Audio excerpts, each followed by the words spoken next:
ದುಷ್ಟ ಮನಸ್ಸಿನ ಕಾವೇರಿ ನಿಧಾನವಾಗಿ ಗಾಯತ್ರಿಯ ಕೊಠಡಿಗೆ ಪ್ರವೇಶಿಸಿದಳು. ತನ್ನ ಕೈಯಲ್ಲಿದ್ದ ಸಣ್ಣ ಶೀಶಿಯಿಂದ ಮಂತ್ರಜಲವನ್ನು ತೆಗೆದು ಅವಳ ದೇಹದ ಮೇಲೆ ಸಿಂಪಡಿಸಿದಳು. ಅಕ್ಕ, ನನ್ ದೇಹ ಉರಿತಿದ್ದೆ. ನೀವು ನನ್ ಮೇಲೆ ಏನ್ ಹಾಕಿದ್ದೀರಿ? ನಿನ್ನನ್ನು ಈಗ ಗಿಡುಗೆಯಾಗಿ ಪರಿವರ್ತಿಸುತ್ತೇನೆ. ಆಮೇಲೆ ನೀನು ನನ್ನ ದಾರಿಯಿಂದ ಶಾಶ್ವತವಾಗಿ ದೂರವಾಗಿ ಬಿಡುವೆ. ಬೇಡ ಅಕ್ಕ, ದೇವರ ಹೆಸರಿಗಾಗಿ ಹೀಗೆ ಮಾಡಬೇಡಿ. ದಯವಿಟ್ಟು ನನ್ನನ್ನು ಬಿಡಿ.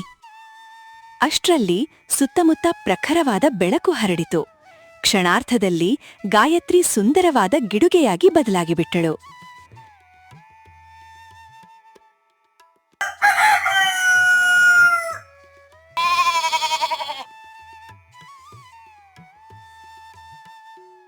ಮರುದಿನ ಬೆಳಗ್ಗೆ ಕಿರಣ್ ತನ್ನ ಆಡುಗಳನ್ನು ಕರೆದುಕೊಂಡು ಕಾಡಿನೊಳಗೆ ಸಾಗುತ್ತಿದ್ದನು. ಆಗ ಅವನ ಒಂದು ಆಡು ದಟ್ಟ ಕಾಡಿನೊಳಗೆ ಓಡತೊಡಗಿತು. ಅಯ್ಯೋ, ನಿಲ್ಲು! ಎಲ್ಲಿ ಓಡುತ್ತಿದ್ದೀಯಾ? ನೀನು ತಪ್ಪಿಸಿಕೊಂಡ್ರೆ ನನ್ನ ಅಮ್ಮನನ್ನೂ ಜೀವಂತ ಬಿಡುವುದಿಲ್ಲ. ನಿಲ್ಲು, ನಿಲ್ಲು! ಕಿರಣ್ ಮೇಕೆಯ ಹಿಂದೆ ಓಡತೊಡಗಿದನು.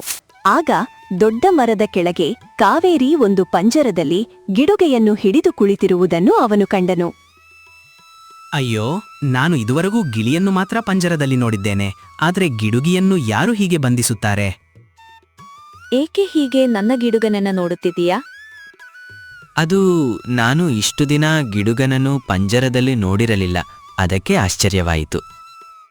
ಈ ಗಿಡುಗ ನಿನಗೆ ಬೇಕೇ? ಬೇಕು ಅಂದರೆ ಬೇಕು. ಆದರೆ ಅದನ್ನು ಕೊಳ್ಳಲು ನನ್ನ ಬಳಿ ಹಣವಿಲ್ಲ. ನನ್ನ ಮಲತಾಯಿ ಒಂದು ಹೊತ್ತಿನ ಊಟವನ್ನೇ ಸರಿಯಾಗಿ ಕೊಡಲ್ಲ. ಹಾಗಾದ್ರೆ ತೆಗೆದುಕೋ. ಇದನ್ನು ನಾನು ಉಚಿತವಾಗಿ ಕೊಡುತ್ತೇನೆ. 1 ರೂಪಾಯೂ ಬೇಡ. ನಿಜವೇ? ನನಗೆ ಪ್ರಾಣಿಗಳು, ಪಕ್ಷಿಗಳು ತುಂಬಾ ಇಷ್ಟ. ತುಂಬಾ ಧನ್ಯವಾದಗಳು. ಸಂತೋಷದಿಂದ ಕಿರಣ್ ಪಂಜರವನ್ನು ಕೈಗೆತ್ತಿಕೊಂಡನು. ಆದರೆ ಒಳಗೆ ನೋಡಿದಾಗ ಗಿಡುಗೆಯ ಕಣ್ಣುಗಳಿಂದ ಕಣ್ಣೀರು ಸುರಿಯುತ್ತಿತ್ತು. ಅಯ್ಯೋ, ಇದ್ಯಾಕೆ ಅಳುತ್ತಿದೆ? ಪಂಜರದಲ್ಲಿರುವುದರಿಂದ ದುಃಖವಾಗಿದೆಯೋ ಅಥವಾ ಇನ್ನಾವ ನೋವಿದೆಯೋ? ಬಾ ಸ್ನೇಹಿತ, ಇಂದಿನಿಂದ ನಾವು ಇಬ್ಬರು ಜೊತೆಯಾಗಿ ಬದುಕೋಣ. ನೀನು ದುಃಖ ಪಡಬೇಡ. ಅಷ್ಟರಲ್ಲಿ ಅವನ ಎಲ್ಲಾ ಮೆಕ್ಕೆಗಳು ಅಲ್ಲಿಗೆ ಬಂದವು. ಬನ್ನಿ, ಎಲ್ಲರೂ ಬನ್ನಿ. ಈಗ ಮನೆಗೆ ಹೋಗೋಣ. ಕಿರಣ್ ತನ್ನ ಆಡುಗಳೊಂದಿಗೆ ಗಿಡುಗನನ್ನು ಮನೆಗೆ ಕರೆದುಕೊಂಡು ಬಂದನು. ಎಲ್ಲಿ ಹೋಗಿದ್ದೆ ಇಷ್ಟೊತ್ತು? ಎಷ್ಟು ಸಲ ಸಮಯಕ್ಕೆ ಬರಲು ಹೇಳಿದ್ದೇನೆ? ಹಾಲು ಕರೆಬೇಕು. ಊರಿನ ಮುಖ್ಯಸ್ಥರ ಮನೆಗೆ ಹಾಲು ಕೊಡಲು ತಡವಾಗುತ್ತದೆ. ಕ್ಷಮಿಸಿ ಅಮ್ಮ, ಒಂದು ಮೇಕೆ ಕಾಡಿನೊಳಗೆ ಓಡಿಹೋಗಿತ್ತು. ಅದನ್ನು ಹಿಡಿಯಲು ತಡವಾಯಿತು. ಆದರೆ ಎಲ್ಲಾ ಮೇಕೆಗಳನ್ನೂ ಕರೆದುಕೊಂಡು ಬಂದಿದ್ದೇನೆ. ಹಾಗಾದ್ರೆ ಈ ಗಿಡುಗನನ್ನು ಎಲ್ಲಿ ತಂದೆ? ಕೂಡಲೇ ಹೊರಗೆಸೆದು ಬಿಡು. ನಿನಗೆ ತಿನ್ನಲು ಸಾಕಾಗುವುದಿಲ್ಲ, ಇದರ ಹೊರೆ ಬೇರೆ. ಹೀಗೇಳ್ಬೇಡಿ ಅಮ್ಮ, ಇದು ತುಂಬಾ ನೋವಿನಲ್ಲಿದೆ. ಇದರ ಕಣ್ಣೀರನ್ನಾದರೂ ನೋಡಿ. ಈಗ ನೀನೇ ನನಗೆ ಬುದ್ಧಿ ಹೇಳ್ತೀಯಾ? ಕೋಪದಿಂದ ಶಾಂತ ಕಿರಣ್ನ ಕೆನ್ನೆಗೆ ಬಲವಾಗಿ ಹೊಡೆದು ಅವನನ್ನು ತಳ್ಳಿಬಿಟ್ಟು ಮನೆಯೊಳಗೆ ಹೋಗ್ಬಿಟ್ಟಳು. ಅಪ್ಪ, ನೀವು ನನ್ನನ್ನು ಬಿಟ್ಟು ಏಕೆ ಹೋಗಿಬಿಟ್ಟಿರಿ? ಮಲತಾಯಿ ಯಾವಾಗಲೂ ನನ್ನನ್ನು ಹೊಡೆಯುತ್ತಾಳೆ. ಆದರೆ ಸ್ನೇಹಿತ, ನಾನು ಮಾತ್ರ ನಿನ್ನನ್ನು ಎಂದಿಗೂ ಬಿಟ್ಟು ಹೋಗುವುದಿಲ್ಲ. ಅವನು ಗಿಡುಗನನ್ನು ಎತ್ತಿಕೊಂಡು ಮನೆಯೊಳಗೆ ಹೋದನು. ಇದನ್ನೂ ಕರೆದುಕೊಂಡು ಬಂದಿಯಾ? ಸರಿ, ಇವತ್ತು ನಿನಗೂ ಊಟ ಇಲ್ಲ, ಇದಕ್ಕೂ ಊಟ ಇಲ್ಲ.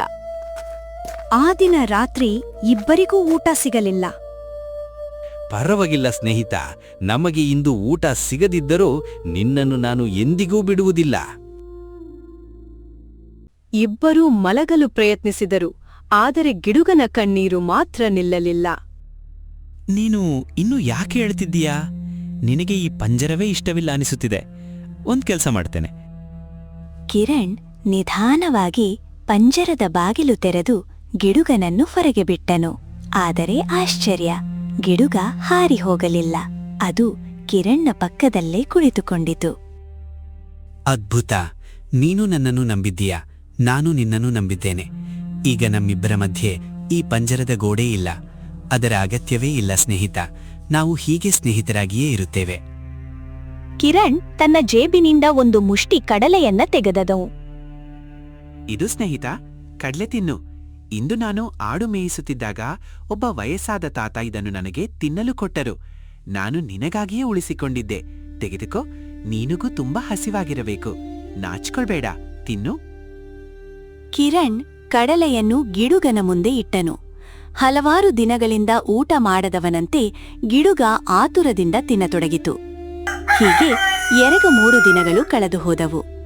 ಕಿರಣ್ ಗಿಡುಗನನ್ನು ತನ್ನ ಜೀವದಂತೆ ನೋಡಿಕೊಂಡನು. ದಿನೇ ದಿನೇ ಅವರ ಸ್ನೇಹ ಇನ್ನಷ್ಟು ಗಟ್ಟಿಯಾಯಿತು. ಇದನ್ನೆಲ್ಲ ನೋಡುತ್ತಿದ್ದ ಶಾಂತ ಕೋಪದಿಂದ ಉರಿಯತೊಡಗಿದಳು. ಸಾಕಾಗಿದೆ. ಈ ಹುಡುಗನಿಂದ ಹೀಗೆ ನನ್ನ ಪಾರಾಗೋದಿಲ್ಲ. ಇವತ್ತು ಅವನ ಊಟದಲ್ಲಿ ವಿಷ ಬೆರೆಸಿ ಕೊಂದು ಬಿಡ್ತೇನೆ. ಆಗ ಈ ತಲೆನೋವು ಶಾಶ್ವತವಾಗಿ ಮುಗಿಯುತ್ತದೆ. ಅವಳು ಊಟದಲ್ಲಿ ವಿಷ ಬೆರೆಸಿ ಕಿರಣ್ ಮುಂದೆ ಇಟ್ಟಳು. ಇದೋ ಊಟ. ನಿನ್ನೆ ಬೆಳಗ್ಗೆಯೂ ಕೊಡ್ಲಿಲ್ಲ, ರಾತ್ರಿ ಕೂಡ ಕೊಡ್ಲಿಲ್ಲ. ಆದ್ರೆ ನಿನ್ನ ಮೇಲೆ ಕನಿಕರ ಬಂತು, ತಿನ್ನೋ. ಶಾಂತ ಅಲ್ಲಿಂದ ಹೊರಟಳು. ಕಿರಣ್ ಊಟ ಮಾಡಲು ಮುಂದಾದ ಕ್ಷಣದಲ್ಲೇ ಗಿಡುಗ ಹಾರಿ ಬಂದು ಪಾತ್ರೆಯನ್ನ ಕೆಳಗೆ ಬೀಳಿಸಿತು. ಅಯ್ಯೋ, ಏನ್ ಮಾಡಿದೆ ಸ್ನೇಹಿತ? ನಾನು ನಿನ್ನೆಯಿಂದೇ ಹಸಿದಿದ್ದೇನೆ. ಇಷ್ಟು ಒಳ್ಳೆಯ ಊಟ ಸಿಕ್ಕಿತ್ತು, ಅದನ್ನೇ ಏಕೆ ಕೆಡುವಿದೆ? ಕಿರಣ್ ಬೇಸರದಿಂದ ಅಲ್ಲಿಂದ ಹೊರಟ್ನು. ದೂರದಿಂದ ಇದನ್ನೆಲ್ಲ ನೋಡ್ತಿದ್ದ ಶಾಂತ ಕೋಪದಿಂದ ಹಲ್ಲು ಕಚ್ಚಿದ್ಲು. ಅಯ್ಯೋ, ಈ ಗಿಳುಗ ನನ್ನ ಉಪಾಯವನ್ನೇ ಹಾಳು ಮಾಡಿತು. ಒಂದು ಸಲ ತಪ್ಪಿಸಿಕೊಂಡಿದ್ದಾನೆ, ಆದ್ರೆ ಮತ್ತೊಮ್ಮೆ ತಪ್ಪಿಸಿಕೊಳ್ಳಲು ಸಾಧ್ಯವಿಲ್ಲ. ಆ ರಾತ್ರಿ ಮತ್ತೆ ಶಾಂತ ಊಟದಲ್ಲಿ ವಿಷ ಬೆರೆಸಿದಳು. ಕಿರಣ್ ಊಟಕ್ಕೆ ಕುಳಿತ ತಕ್ಷಣವೇ ಗಿಡುಗ ಮತ್ತೆ ಹಾರಿ ಬಂದು ಅವನ ಕೈಯಲ್ಲಿದ್ದ ಊಟವನ್ನು ಕೆಳಗೆ ಬೀಳಿಸಿತು. ಈ ಗಿಡುಗ ನನ್ನ ಹಿಂದೆ ಬಿದ್ದಿದೆ. ವಿಷದ ಊಟವನ್ನು ಅವನಿಗೆ ತಿನ್ನಲು ಬಿಡುತ್ತಿಲ್ಲ. ಇವತ್ತು ಇದನ್ನ ಜೀವಂತ ಬಿಡುವುದಿಲ್ಲ. ಶಾಂತ ಕೋಪದಿಂದ ಅಲ್ಲಿಂದ ಹೊರಟಳು. ಸ್ನೇಹಿತ, ನೀನು ವಿಚಿತ್ರವಾಗಿ ಮಾಡುತ್ತಿದ್ದೀಯ. 2 ಸಲ ನನ್ನ ಊಟವನ್ನೇ ಕೆಡವಿದೆ. ನಾನು ನಿನ್ನಿಂದ ಹಸಿದಿದ್ದೇನೆ. ನಾನು ಹಸಿವಿನಿಂದ ಸಾಯಬೇಕೆಂದು ಬಯಸುತ್ತೀಯಾ? ಈಗ ಅಮ್ಮ ಮತ್ತೆ ನನಗೆ ಊಟ ಕೊಡುವುದಿಲ್ಲ. ಮಧ್ಯರಾತ್ರಿ ಆಯಿತು. ಇದೀಗ ಸರಿಯಾದ ಸಮಯ. ಆ ಗಿಡುಗನನ್ನು ಕೊಂದು ಬಿಟ್ಟರೆ ಯಾರಿಗೂ ಗೊತ್ತಾಗುವುದಿಲ್ಲ. ಅವಳು ಕಿರಣ್ನ ಕೊಠಡಿಗೆ ಹೋದಳು. ಅಲ್ಲಿ ಕಿಟಕಿಯ ಮೇಲೆ ಕುಳಿತಿದ್ದ ಗಿಡುಗ ಜೋರಾಗಿ ಕೂಗುತ್ತಿತ್ತು. ಬೇಡ, ನನ್ನನ್ನು ಬಿಡಿ. ದಯವಿಟ್ಟು ನನ್ನನ್ನೇನೂ ಮಾಡ್ಬೇಡಿ. ದೇವ್ರ ಹೆಸರಿಗಾಗಿ ನನ್ನನ್ನು ಕ್ಷಮಿಸಿ. ಇದು ಹೆಣ್ಣಿನ ಧ್ವನಿಯಂತೆ ಕೇಳಿಸ್ತಿದೆ. ಗಿಡುಗ ಮನುಷ್ಯರಂತೆ ಹೇಗೆ ಮಾತನಾಡ್ತಿದೆ? ಇದರ ಹಿಂದೆ ಖಂಡಿತ ದೊಡ್ಡ ರಹಸ್ಯವಿದೆ. ಅದನ್ನು ತಿಳಿಯಲೇಬೇಕು. ಆ ರಹಸ್ಯ ತಿಳಿದುಕೊಳ್ಳಲು ಶಾಂತ ರಾತ್ರಿ ಕಾಡಿನೊಳಗಿನ ಒಂದು ಗುಡಿಸಿಲಿನತ್ತ ಹೊರಟಳು. ಅಲ್ಲಿ ಒಬ್ಬ ಮಾಂತ್ರಿಕ ವಾಸಿಸುತ್ತಿದ್ದನು. ಗುರುಗಳೇ, ನಾನೊಂದು ಮುಖ್ಯ ವಿಷಯ ತಿಳಿಯಬೇಕು. ಬಾ ಶಾಂತ, ಏನಾಯ್ತೋ? ಇಷ್ಟು ರಾತ್ರಿ ಹೇಗೆ ಬಂದೆ? ನನ್ನ ಮನೆಯಲ್ಲಿ ಒಂದು ಗಿಡುಗ ಇದೆ. ಅದು ನನ್ನ ಮಲಮಗನನ್ನು ಯಾವಾಗ್ಲೂ ಕಾಪಾಡುತ್ತದೆ. ಇಂದು ಅದು ಹೆಣ್ಣಿನ ಧ್ವನಿಯಲ್ಲಿ ಮಾತನಾಡುವುದನ್ನು ನೋಡಿದೆ. ಇದರ ಹಿಂದೆ ಏನು ರಹಸ್ಯವಿದೆ? ಹಾಗಾದ್ರೆ ಆ ಗಿಡುಗ ಈಗ ನಿನ್ನ ಮನೆಯಲ್ಲಿದೆಯೇ? ಹೌದು, ಆದ್ರೆ ನಿಮಗೆ ಅದರ ಬಗ್ಗೆ ಹೇಗ್ ಗೊತ್ತು? ಅದರ ನಿಜವಾದ ರಹಸ್ಯ ತಿಳಿಯಬೇಕಾದರೆ ಮೊದಲು ಅದರ ಕಥೆ ಕೇಳಬೇಕು. ಹೇಳಿ ಗುರುಗಳೇ, ಅದರ ಕಥೆಯನ್ನ ಕೇಳಲು ನಾನು ತುಂಬಾ ಕಾಯುತ್ತಿದ್ದೇನೆ. ನನಗೆ ಅದರ ರಹಸ್ಯ, ಅದರ ಸಂಪೂರ್ಣ ಗೊತ್ತಾಗಬೇಕು. ಬಹಳ ವರ್ಷಗಳ ಹಿಂದೆ ವೀರೇಂದ್ರ ಎಂಬ ರಾಜನಿಗೆ 2 ಪುತ್ರಿಯರಿದ್ದರು. ಹಿರಿಯ ಮಗಳು ಕಾವೇರಿ, ಕಿರಿಯ ಮಗಳು ಗಾಯತ್ರಿ. 2 ಸಹೋದರಿಯರೇ. ಗಾಯತ್ರಿ ತುಂಬಾ ಒಳ್ಳೆಯ ಹೃದಯದ, ದಯಾಳು ಮತ್ತು ಪ್ರಾಮಾಣಿಕಳಾಗಿದ್ದಳು. ಆದರೆ ಕಾವೇರಿ ಸುಂದರಳಾಗಿದ್ದರೂ ಅತ್ಯಂತ ಕುತಂತ್ರಿ ಮತ್ತು ಸ್ವಾರ್ಥಿ ಸ್ವಭಾವದವಳಾಗಿದ್ದಳು. ಒಂದು ದಿನ ರಾಜ ವೀರೇಂದ್ರ ಚಿಂತೆಯಿಂದ ಕುಳಿತಿದ್ದನು. ಈಗ ನನ್ನ ಆರೋಗ್ಯ ಮೊದಲಿನಂತಿಲ್ಲ. ನನ್ನ ನಂತರ ಈ ರಾಜ್ಯವನ್ನು ನೋಡಿಕೊಳ್ಳಲು ನನ್ನ 2 ಪುತ್ರಿಯರಲ್ಲಿ ಒಬ್ಬಳನ್ನು ಉತ್ತರಾಧಿಕಾರಿಯಾಗಿ ಆಯ್ಕೆ ಮಾಡಬೇಕು. ಆದರೆ ಯಾರನ್ನು ಆರಿಸಬೇಕು ಎಂಬುದು ಅರ್ಥವಾಗುತ್ತಿಲ್ಲ. ಅಷ್ಟರಲ್ಲಿ ಪ್ರಧಾನಮಂತ್ರಿ ಅಲ್ಲಿಗೆ ಬಂದ್ರು. ಮಹಾರಾಜ, ನೀವು ತುಂಬಾ ಚಿಂತಿತರಾಗಿ ಕಾಣುತ್ತೀರಿ. ಏನಾಯಿತು? ಏನಾದರೂ ಸಮಸ್ಯೆ ಇದೆಯೇ? ನನ್ನ 2 ಪುತ್ರಿಯರಲ್ಲಿ ಯಾರೂ ರಾಜ್ಯವನ್ನು ಆಳಲು ಯೋಗ್ಯರು ಎಂಬುದನ್ನು ನಿರ್ಧರಿಸಲಾಗುತ್ತಿಲ್ಲ. ಮಹಾರಾಜ, ಒಂದು ಪರೀಕ್ಷೆ ನಡೆಸೋಣ. ಯಾರು ಆ ಪರೀಕ್ಷೆಯಲ್ಲಿ ತಮ್ಮ ನಿಜವಾದ ಗುಣವನ್ನ ತೋರಿಸುತ್ತಾರೋ ಅವರನ್ನೇ ರಾಜ್ಯದ ಉತ್ತರಾಧಿಕಾರಿಯನ್ನಾಗಿ ಘೋಷಿಸಿ. ಒಳ್ಳೆಯ ಆಲೋಚನೆ. ಆದರೆ ಪರೀಕ್ಷೆ ಹೇಗೆ ನಡೆಸುವುದು? ನಾಳೆ 2 ರಾಜಕುಮಾರಿಯರು ಕಾಡಿಗೆ ವಿಹಾರಕ್ಕೆ ಹೋಗುತ್ತಾರೆ. ಅಲ್ಲಿ ಅವರ ಎದುರಿಗೆ ಒಬ್ಬ ಭಿಕ್ಷುಕನನ್ನು ಕಳುಹಿಸೋಣ. ಯಾರು ಅವನಿಗೆ ಕರುಣೆ ತೋರಿಸಿ ಸಹಾಯ ಮಾಡುತ್ತಾರೆ ಎಂಬುದನ್ನು ನೋಡೋಣ. ಅದರಿಂದ ಅವರ ನಿಜವಾದ ಸ್ವಭಾವ ತಿಳಿಯುತ್ತದೆ. ಅದ್ಭುತ, ಹಾಗೆಯೇ ಮಾಡೋಣ. ಮರುದಿನ ಬೆಳಿಗ್ಗೆ ಅರಮನೆಯಲ್ಲಿ ಹೊಸ ದಿನ ಆರಂಭವಾಯಿತು. ರಾಜಕುಮಾರಿಯರಾದ ಕಾವೇರಿ ಮತ್ತು ಗಾಯತ್ರಿ ರಾಜ ವೀರೇಂದ್ರರ ಮುಂದೆ ಬಂದರು. ತಂದೆಯವರೇ, ಇಂದು ನಾನು ಕಾಡಿನಲ್ಲಿ ವಿಹರಿಸಲು ಹೋಗಲು ಬಯಸುತ್ತೇನೆ. ಖಂಡಿತ ಮಗಳೇ, ಹೋಗಿ ಬಾ. ಗಾಯತ್ರಿ, ನೀನು ಅಕ್ಕನ ಜೊತೆ ಹೋಗು. ಹೌದು ತಂದೆಯವರೇ, ನನಗೂ ಕಾಡಿನ ಪ್ರಾಣಿ ಪಕ್ಷಿಗಳನ್ನು ನೋಡಬೇಕು. ಯಾವುದಾದ್ರೂ ಗಾಯಗೊಂಡ ಜೀವಿ ಕಂಡ್ರೆ ಅದಕ್ಕೆ ಸಹಾಯ ಮಾಡಬೇಕು ಎಂದು ಅನಿಸುತ್ತದೆ. ನಿನಗೆ ಯಾವಾಗಲೂ ಪ್ರಾಣಿಗಳ ಮೇಲೆಯೇ ಪ್ರೀತಿ. ನನಗಂತೂ ಅವೆಲ್ಲ ಇಷ್ಟವಿಲ್ಲ. ನಾನು ಕೇವಲ ಮನರಂಜನೆಗಾಗಿ ಬರುತ್ತಿದ್ದೇನೆ. ಇಬ್ಬರೂ ರಾಜಕುಮಾರಿಯರು ಅರಮನೆಯಿಂದ ಹೊರಟು ದಟ್ಟ ಕಾಡಿನೊಳಗೆ ಸಾಗಿದರು. ಸ್ವಲ್ಪ ದೂರ ನಡೆದ ನಂತರ ಅವರ ಎದುರಿಗೆ ಒಬ್ಬ ಭಿಕ್ಷುಕ ಬಂದನು. ನಮಸ್ಕಾರ ರಾಜ್ಕುಮಾರಿಯರೇ, ನಾನು ತುಂಬಾ ಬಡವನು. ನನ್ನ ಕುಟುಂಬ ಹಲವು ದಿನಗಳಿಂದ ಹಸಿದಿದೆ. ದಯವಿಟ್ಟು ಸ್ವಲ್ಪ ಹಣ ಅಥವಾ ಆಹಾರ ಕೊಡಿ. ದೂರ ಹೋಗು. ರಾಜಕುಮಾರಿಯ ದಾರಿಯನ್ನು ತಡೆಯುವ ಧೈರ್ಯ ಹೇಗೆ ಬಂತು? ನಿನಗೆ ನಾಚಿಕೆ ಇಲ್ಲವೇ? ಅಮ್ಮ, ದಯವಿಟ್ಟು ಕರುಣೆ ತೋರಿಸಿ. ನನ್ನ ಮಕ್ಕಳು ಹಸಿವಿನಿಂದ ನರಳುತ್ತಿದ್ದಾರೆ. ಎಲ್ಲರ ಬಳಿಯೂ ಕೇಳಿದ್ದೇನೆ, ಯಾರೂ ಸಹಾಯ ಮಾಡಲಿಲ್ಲ. ನಿಲ್ಲು, ನಾನು ಸಹಾಯ ಮಾಡುತ್ತೇನೆ. ಗಾಯತ್ರಿ ತನ್ನ ಕತ್ತಿನಲ್ಲಿದ್ದ ಅಮೂಲ್ಯ ಹಾರವನ್ನು ತೆಗೆದು ಭಿಕ್ಷುಕನ ಕೈಗೆ ಕೊಟ್ಟಳು. ರಾಜಕುಮಾರಿಯೇ, ಈ ಹಾರ ಸಾಕು. ಆದ್ರೆ ನಿಮ್ಮ ಕೈಯಲ್ಲಿರುವ ಬಳೆಗಳನ್ನು ಕೊಟ್ಟರೆ ನನ್ನ ಕುಟುಂಬದ ಕಷ್ಟ ಕಡಿಮೆಯಾಗುತ್ತದೆ. ಇನ್ನೂ ಕೇಳುತ್ತೀಯಾ? ನಿನಗೆ ಸ್ವಲ್ಪವೂ ನಾಚಿಕೆ ಇಲ್ಲವೇ? ಅಕ್ಕ, ನಮ್ಮ ಪಾಲಿಗೆ ಇವು ಕೇವಲ ಆಭರಣಗಳು. ಆದರೆ ಇವರ ಪಾಲಿಗೆ ಇವೇ ಬದುಕಿನ ಆಸರೆ ಎಂದು ಹೇಳಿ ಗಾಯತ್ರಿ ತನ್ನ ಕೈಯಲ್ಲಿದ್ದ ಬಳೆಗಳನ್ನು ತೆಗೆದು ಭಿಕ್ಷುಕನಿಗೆ ಕೊಟ್ಟಳು. ಭಿಕ್ಷುಕ ಸಂತೋಷದಿಂದ ಅಲ್ಲಿಂದ ಹೊರಟನು. ಗಾಯತ್ರಿ, ನೀನು ನಿಜವಾಗಿಯೂ ಹುಚ್ಚಾಗಿದ್ದೀಯಾ? ಅತ್ತ ಆ ಭಿಕ್ಷುಕ ನೇರವಾಗಿ ಅರಮನೆಗೆ ಹೋಗಿ ರಾಜ ವೀರೇಂದ್ರರ ಮುಂದೆ ನಿಂತನು. ವಾಸ್ತವದಲ್ಲಿ ಅವನು ರಾಜನ ಸೈನಿಕನಾಗಿದ್ದನು. ಶಬಾಷ್, ನಿಮ್ಮ ನಟನೆ ಬಹಳ ಚೆನ್ನಾಗಿತ್ತು. ಈಗ ಹೇಳಿ, ಯಾರು ನಿಮಗೆ ಸಹಾಯ ಮಾಡಿದರು? ಮಹಾರಾಜ, ಕಿರಿಯ ರಾಜಕುಮಾರಿ ಗಾಯತ್ರಿ ತನ್ನ ಕತ್ತಿನ ಹಾರವನ್ನು, ಕೈಯಲ್ಲಿದ್ದ ಬಳೆಗಳನ್ನು ನನಗೆ ಕೊಟ್ಟಳು. ಆದರೆ ಹಿರಿಯ ರಾಜಕುಮಾರಿ ಕಾವೇರಿ ನನ್ನನ್ನು ಅವಮಾನಿಸಿದಳು. ಮಹಾರಾಜ, ಇದರಿಂದ ಎಲ್ಲವೂ ಸ್ಪಷ್ಟವಾಗಿದೆ. ರಾಜ್ಯವನ್ನು ಆಳಲು ಗಾಯತ್ರಿಯೇ ಯೋಗ್ಯಲು. ಇಂದು ಪ್ರಜೆಯ ಅಭಿಪ್ರಾಯವನ್ನು ಕೇಳಿದ್ದೇವೆ. ಎಲ್ಲರೂ ಗಾಯತ್ರಿಯನ್ನೇ ಮುಂದಿನ ಮಹಾರಾಣಿಯನ್ನಾಗಿ ಬಯಸಿದ್ದಾರೆ. ಹಾಗಾದ್ರೆ ಇಂದೇ ಘೋಷಿಸುತ್ತೇನೆ, ಈ ರಾಜ್ಯದ ಉತ್ತರಾಧಿಕಾರಿಯಾಗಿ ರಾಜಕುಮಾರಿ ಗಾಯತ್ರಿಯನ್ನು ನೇಮಿಸಲಾಗುತ್ತದೆ. ಅದೇ ಸಮಯದಲ್ಲಿ ಕಾವೇರಿ ಮತ್ತು ಗಾಯತ್ರಿ ಅಲ್ಲಿಗೆ ಬಂದರು. ರಾಜನ ಮಾತು ಕೇಳುತ್ತಿದ್ದಂತೆ ಕಾವೇರಿಯ ಮುಖ ಕೋಪದಿಂದ ಕೆಂಪಾಯಿತು. ತಂದೆಯವರೇ, ನಾನು ನಿಮ್ಮ ಹಿರಿಯ ಮಗಳು. ಸಿಂಹಾಸನ ನನಗೇ ಸಿಗಬೇಕು.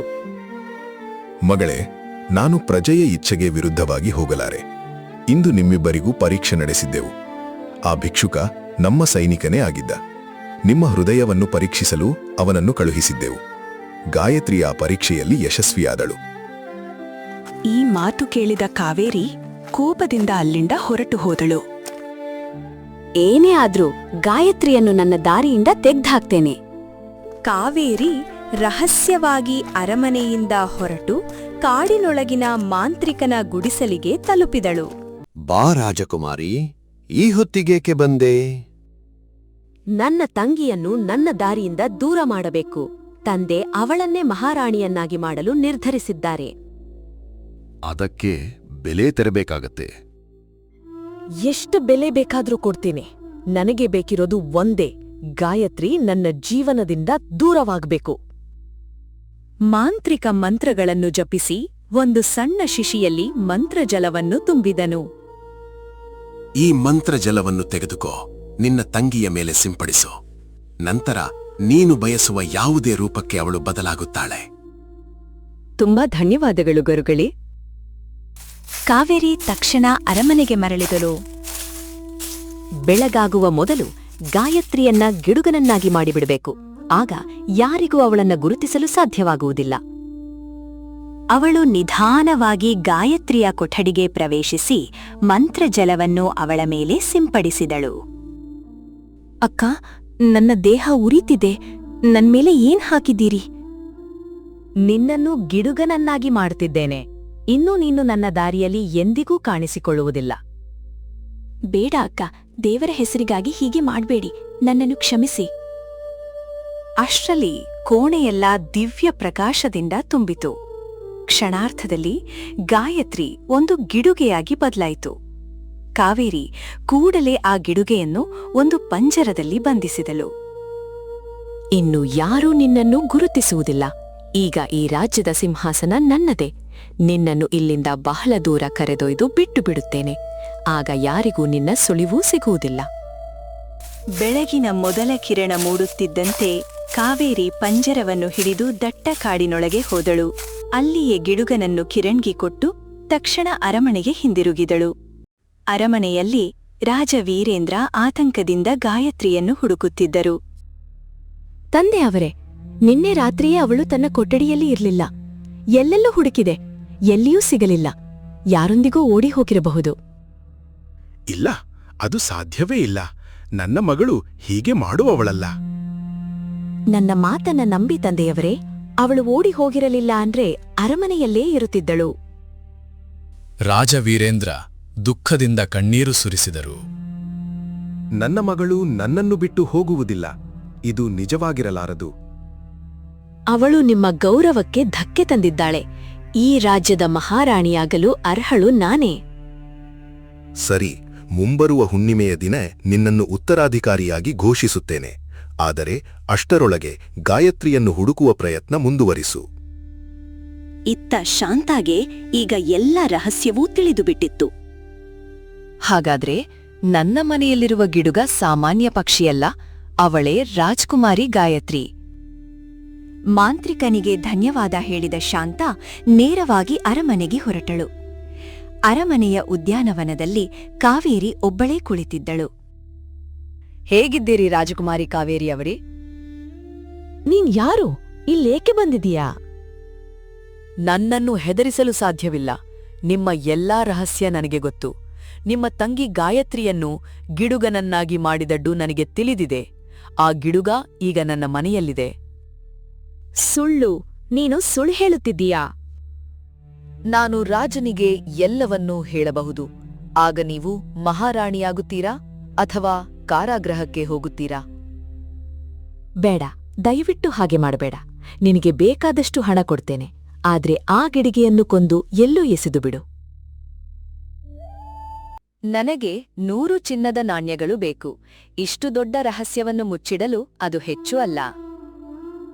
ಸರಿ, ಈಗ್ಲೇ ತರುತ್ತೇನೆ. ಕಾವೇರಿ ಅರಮನೆಯೊಳಗೆ ಹೋಗಿ 100 ಚಿನ್ನದ ನಾಣ್ಯಗಳನ್ನು ತಂದು ಶಾಂತಾಳಿಗೆ ಕೊಟ್ಟಳು. ಆದರೆ ಈ ಮಾತುಕತೆಯನ್ನೆಲ್ಲ ದೂರದಲ್ಲಿ ನಿಂತಿದ್ದ ಅರಮನೆಯ ಸೇವಕಿ ಮೀರಾ ಕೇಳಿಸಿಕೊಂಡಳು. ರಾಜಕುಮಾರಿ ಕಾವೇರಿ ತನ್ನ ತಂಗಿಯೊಂದಿಗೆ ಇಷ್ಟೊಂದು ಕ್ರೂರವಾಗಿ ವರ್ತಿಸಿದ್ದಾಳೆಯೇ? ಗಾಯತ್ರಿ ಎಲ್ಲರಿಗೂ ಸಹಾಯ ಮಾಡುತ್ತಿದ್ದಳು. ನಾನು ಅವಳನ್ನು ಖಂಡಿತ ಉಳಿಸಬೇಕು. ಮೀರಾ ರಹಸ್ಯವಾಗಿ ಶಾಂತಾಳನ್ನು ಹಿಂಬಾಲಿಸುತ್ತಾ ಅವಳ ಮನೆಯವರೆಗೆ ಬಂದಳು. ಆ ರಾತ್ರಿ ಕಿರಣ್ ಗಾಢ ನಿದ್ರೆಯಲ್ಲಿದ್ದನು. ಅದೇ ಸಮಯದಲ್ಲಿ ಶಾಂತ ಗಿಡುಗನನ್ನು ಹಿಡಿದು ಒಂದು ಗುಹೆಯೊಳಗೆ ಕರೆದೊಯ್ದಳು. ನೀನು ರಾಜಕುಮಾರಿ ಗಾಯತ್ರಿ ಎಂದು ನನಗೆ ಗೊತ್ತು. ಆದ್ರೆ ನಿನ್ನನ್ನು ಕೊಲ್ಲುವುದಿಲ್ಲ. ನೀನು ನನಗೆ ಚಿನ್ನದ ಗಣಿಯಂತಿದ್ದೀಯ. ನಿನ್ನ ಹೆಸರಿನಲ್ಲಿ ಕಾವೇರಿಯಿಂದ ಇನ್ನೂ ಹೆಚ್ಚು ಹಣ ವಸೂಲಿ ಮಾಡುತ್ತೇನೆ. ಶಾಂತ ಮಾಂತ್ರಿಕನಿಂದ ತಂದಿದ್ದ ಮಂತ್ರಜಲವನ್ನು ಹೊರತೆಗೆದಳು. ಈ ಮಂತ್ರಜಲವನ್ನು ನಿನ್ನ ಸುತ್ತ ಸಿಂಪಡಿಸಿದರೆ ನೀನು ಶಾಶ್ವತವಾಗಿ ಇಲ್ಲಿಯೇ ಬಂಧಿಯಾಗುತ್ತೀಯ. ಯಾರಿಗೂ ನಿನ್ನನ್ನು ಬಿಡಿಸಲು ಸಾಧ್ಯವಾಗುವುದಿಲ್ಲ. ಅವಳು ಮಂತ್ರಜಲವನ್ನು ಸಿಂಪಡಿಸುತ್ತಿದ್ದಂತೆಯೇ ಪ್ರಕಾಶಮಾನವಾದ ಬೆಳಕು ಹರಡಿತು. ಕ್ಷಣದಲ್ಲೇ ಗಿಡುಗವೊಂದು ಮಾಂತ್ರಿಕ ಪಂಜರದಲ್ಲಿ ಸಿಕ್ಕಿಬಿದ್ದಿತು. ಇನ್ನು ನೀನು ಜೀವಮಾನವೆಲ್ಲ ಇಲ್ಲೇ ಕೈದಿಯಾಗಿರಬೇಕು. ಶಾಂತ ಅಲ್ಲಿಂದ ಹೊರಟ್ಲು. ಗುಹೆಯ ಹೊರಗಿದ್ದ ಮರದ ಹಿಂದೆ ಅಡಗಿ ನಿಂತಿದ್ದ ಮೀರಾ ಈ ಎಲ್ಲವನ್ನೂ ನೋಡಿದ್ಲು. ಈ ಸತ್ಯವನ್ನು ಕೂಡಲೇ ಕಿರಣ್ಗೆ ತಿಳಿಸಬೇಕು. ಮರುದಿನ ಬೆಳಗ್ಗೆ ಅಯ್ಯೋ, ನನ್ನ ಸ್ನೇಹಿತ ಎಲ್ಲಿಯೂ ಕಾಣ್ತಿಲ್ಲ. ಅಮ್ಮ, ನನ್ನ ಗಿಡುಗನನ್ನು ನೋಡಿದ್ದೀಯಾ? ಅದು ಬದುಕಿರ್ಲಿ ಸತ್ತಿರ್ಲಿ ನನಗೇನು ಗೊತ್ತಿಲ್ಲ. ಇಲ್ಲಿಂದ ಹೋಗು. ಕಿರಣ್ ಆತಂಕದಿಂದ ಊರು ಕಾಡು ಎಲ್ಲೆಡೆ ಹುಡುಕಿದನು. ಆದ್ರೆ ಗಿಡುಗ ಎಲ್ಲಿಯೂ ಕಾಣಿಸಲಿಲ್ಲ. ಕೊನೆಗೆ ದುಃಖದಿಂದ ಒಂದು ಮರದ ಕೆಳಗೆ ಕುಳಿತನು. ಅಷ್ಟರಲ್ಲಿ ಮೀರಾ ಓಡುತ್ತಾ ಅಲ್ಲಿಗೆ ಬಂದಳು. ಕಿರಣ್, ನಿನಗೆ ಒಂದು ದೊಡ್ಡ ಸತ್ಯ ಹೇಳಬೇಕು. ಅವಳು ನಡೆದ ಎಲ್ಲಾ ಘಟನೆಗಳನ್ನು ಮೊದಲಿನಿಂದ ಕೊನೆಯವರೆಗೂ ವಿವರಿಸಿದಳು. ಅದನ್ನು ಕೇಳಿದ ತಕ್ಷಣ ಕಿರಣ್ನ ಕಣ್ಣುಗಳಲ್ಲಿ ಕಣ್ಣೀರು ತುಂಬಿತು. ಅಂದರೆ ಇಷ್ಟು ದಿನ ನನ್ಜೊತೆ ಇದ್ದದ್ದು ಸಾಮಾನ್ಯ ಗಿಡುಗ ಅಲ್ಲ, ರಾಜಕುಮಾರಿ ಗಾಯತ್ರಿಯೇನಾ? ಹೌದು, ಆದ್ರೆ ಅವಳನ್ನು ರಕ್ಷಿಸುವುದು ಅಷ್ಟು ಸುಲಭವಲ್ಲ. ಅವಳನ್ನು ಬಂಧಿಸಿರುವ ಗುಹೆ ಸಾಮಾನ್ಯ ಗುಹೆಯಲ್ಲ. ನಿನ್ನ ಮಲತಾಯಿ ಮಾಂತ್ರಿಕನ ಮಂತ್ರಜಲದಿಂದ ಆ ಗುಹೆಯನ್ನು ಬಂಧಿಸಿದ್ದಾಳೆ. ಅದನ್ನು ಸಾಮಾನ್ಯ ಮನುಷ್ಯ ಒಡೆಯಲು ಸಾಧ್ಯವಿಲ್ಲ. ಹಾಗಾದ್ರೆ ನಾನೇನ್ ಮಾಡ್ಬೇಕು? ಮೊದಲು ಆ ದುಷ್ಟ ಮಾಂತ್ರಿಕನ ಶಕ್ತಿಯನ್ನು ನಾಶ ಮಾಡಬೇಕು. ಅದಕ್ಕೆ ನೀನು ಒಬ್ಬ ಮಹಾನ್ ಋಷಿಯನ್ನು ಭೇಟಿಯಾಗಬೇಕು. ಸರಿ, ಏನೇ ಆದರೂ ನಾನು ರಾಜಕುಮಾರಿಯನ್ನು ರಕ್ಷಿಸುತ್ತೇನೆ. ಹೀಗೆಂದು ಕಿರಣ್ ಕಾಡಿನೊಳಗಿನ ಒಂದು ಆಶ್ರಮಕ್ಕೆ ತೆರಳಿದನು. ಅಲ್ಲಿ ಒಬ್ಬ ಮಹಾನ್ ಋಷಿ ಧ್ಯಾನದಲ್ಲಿ ಕುಳಿತಿದ್ದರು. ಮಗನೇ, ನೀನು ತುಂಬಾ ಚಿಂತಿತನಾಗಿ ಕಾಣುತ್ತಿದ್ದೀಯಾ? ಏನಾಯ್ತು? ಕಿರಣ್ ನಡೆದ ಎಲ್ಲಾ ಸಂಗತಿಗಳನ್ನು ಮೊದಲಿನಿಂದ ಕೊನೆಯವರೆಗೂ ವಿವರಿಸಿದನು. ದುಷ್ಟ ಮಾಂತ್ರಿಕನ ಕ್ರೌರ್ಯ ದಿನದಿಂದ ದಿನಕ್ಕೆ ಹೆಚ್ಚುತ್ತಿದೆ. ಇನ್ನು ಅವನ ಅಂತ್ಯವಾಗಲೇಬೇಕು. ಋಷಿಯವರು ತಮ್ಮ ಜೋಳಿಗೆಯಿಂದ ಒಂದು ಬಿಳಿ ಬಣ್ಣದ ಅದ್ಭುತ ಹೂವನ್ನು ತೆಗೆದು ಕಿರಣ್ಗೆ ನೀಡಿದರು. ಇದೋ ಈ ಪವಿತ್ರ ಹೂವನ್ನು ತೆಗೆದುಕೋ. ಇದನ್ನು ಗುಹೆಯಲ್ಲಿರುವ ಮಾಂತ್ರಿಕ ಪಂಜರದ ಬಳಿ ಇಟ್ಟ ಕ್ಷಣವೇ ದಿವ್ಯ ಪ್ರಕಾಶ ಹರಡುತ್ತದೆ. ರಾಜಕುಮಾರಿ ತನ್ನ ನಿಜವಾದ ರೂಪಕ್ಕೆ ಮರಳುತ್ತಾಳೆ. ಅದೇ ಸಮಯದಲ್ಲಿ ಮಾಂತ್ರಿಕನ ಎಲ್ಲಾ ಕಪ್ಪು ಶಕ್ತಿಗಳು ನಾಶವಾಗುತ್ತವೆ. ತುಂಬಾ ಧನ್ಯವಾದಗಳು ಗುರುಗಳ. ಕಿರಣ್ ಆ ಪವಿತ್ರ ಹೂವನ್ನು ತೆಗೆದುಕೊಂಡು ವೇಗವಾಗಿ ಗುಹೆಯ ಕಡೆಗೆ ಓಡಿದನು. ಅಲ್ಲಿ ಮಾಂತ್ರಿಕ ಪಂಜರದಲ್ಲಿ ಬಂಧಿತಳಾಗಿದ್ದ ಗಿಡುಗ ಸಹಾಯಕ್ಕಾಗಿ ಕೂಗುತ್ತಿತ್ತು. ಯಾರಾದ್ರೂ ನನ್ನನ್ನು ರಕ್ಷಿಸಿ, ನನ್ನ ದೇಹ ಉರಿಯುತ್ತಿದೆ. ರಾಜಕುಮಾರಿಯೇ, ನಾನು ಬಂದಿದ್ದೇನೆ.